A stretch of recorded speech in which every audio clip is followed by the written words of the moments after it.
จังหวัดน่ะและเรากลางแดด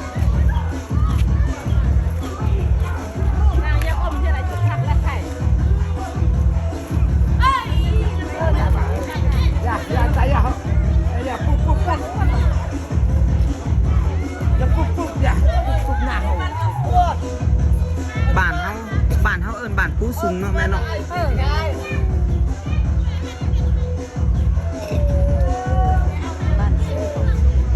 ซุงก็บ่ซุงปานใดเนาะ เอิ้นลานซุงตำ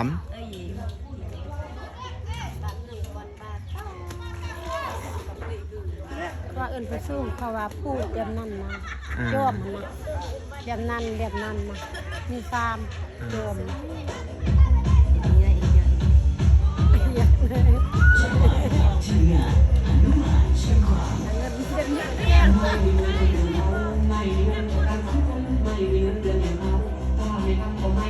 คนเนี่ยบรรลุเดเซเบีย